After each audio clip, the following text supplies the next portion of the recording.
Hi, I'm Phyllis Kaplowitz with Baker's Best Catering, and today we're going to be making red pepper jelly. This is a great healthy recipe for an alternative to more sugary jelly, so let's get started. The first thing we have to do today is roast our peppers.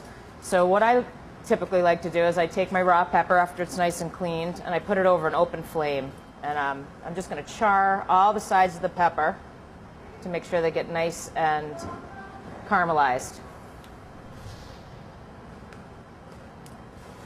And then when you're done, what you want to do is transfer them into a plastic bag, and you're going to put them in the refrigerator for about an hour or so until they get nice and soft, pretty mushy to the touch.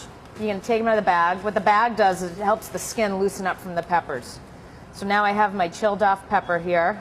I'm just going to cut it open in the middle, and I want to remove all the seeds and the top of the pepper. And what we can do is we can take this now and rinse it under cold water to get all the skin off. Okay, so now we have our peppers all cleaned off, and we are going to get them ready to cook and make our pepper jelly. And just a quick side note, if you want to take the work out of roasting all those peppers, you can just go to the store and buy a can of roasted peppers. So right here I'm going to take our peppers and I'm just going to cut them into some larger pieces. We're going to be putting this in a food processor later, so it's not really important to cut them uniform.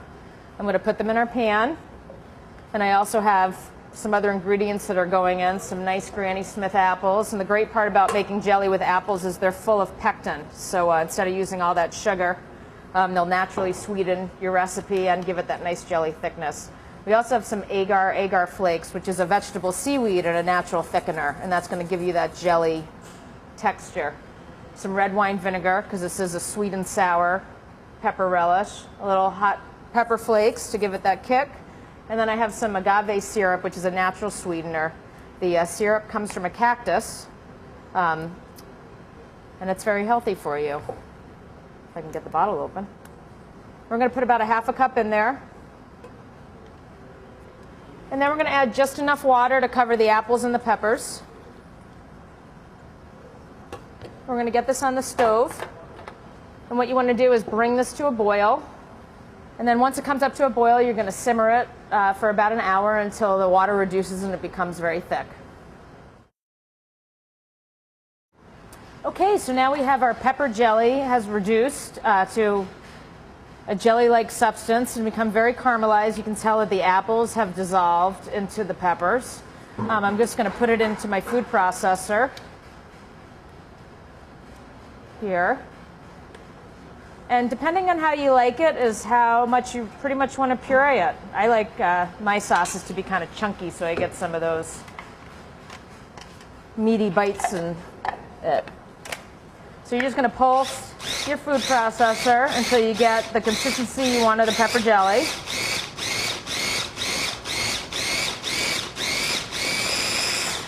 I think we're pretty much there. Now we have this nice, beautiful, caramelized, fire-roasted jelly that I'm going to just bowl up, and I'm going to put it in the refrigerator probably for about an hour until it cools off a little more. And the great thing about this jelly is it's really versatile. You can serve it with chicken fajitas, you can serve it on crostini with a little cream cheese. I like to make savory scones and serve it. If you think this is too much for your party, you can put it in little cups and freeze it and pull it out for the next time you need it.